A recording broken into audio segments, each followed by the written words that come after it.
We're in a bad pickle, folks, but joining us now is Dennis Neal, host of the podcast What's Bugging Me, and Kate Monroe, author of The Race to Save America. Dennis, let's start with this NewsGuard Microsoft business. Now, they've been using this program essentially to teach children that conservative outlets are misinformation, not to understand the pillars of what is fact and what is fiction, but basically saying if there is an opinion that considers the actual thoughts and beliefs and ideologies that proliferate on the right side of the aisle, that in and of itself is a hallmark for misinformation. How is that possible? Well, what NewsGuard has done is it's turned a profit motive and a big business into the government's outsourcing its censorship efforts to silence conservative speech.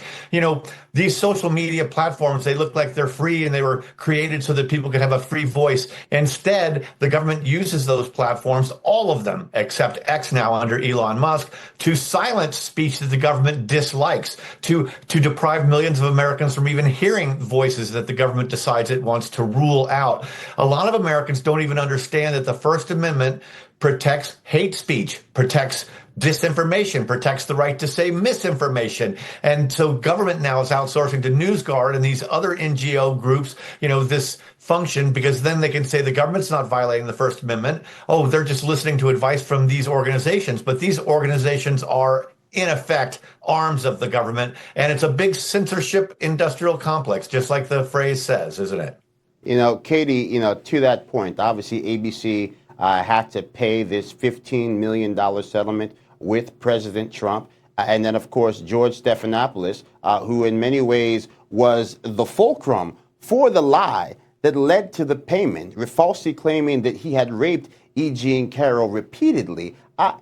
He went through an entire show and it never even came up.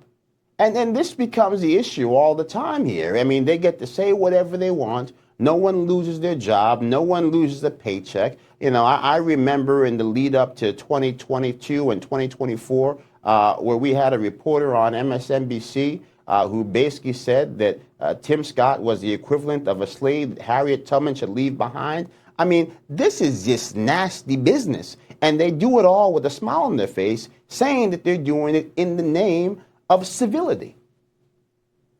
Yeah, I mean, what they're doing really is the monetization of fabrication. They're just fabricating whatever lies. It gets good ratings. They make money off of it, you know, sell parts of their airtime. I love that you said it's a censorship industrial complex. You're exactly right. Anytime you attach industrial complex to anything, that means that somebody is grifting money off of it. There's money to be made by doing the censorship, by fabricating. I don't understand how the everyday American, faced with all the choices they have, still watches this old style news from CNN, ABC, MSNBC, when clearly it's just a bunch of rhetoric and propaganda. Thank God for Elon Musk stepping in and, you know, providing the everyday citizen journalist the ability to put out information. But I'm glad that ABC had to pay out. Right. Absolutely. Going to have to leave it there. But Dennis, Kate, God bless you both. Merry Christmas. And we look forward to talking to you soon. Thank you. Merry Christmas, guys. Thanks.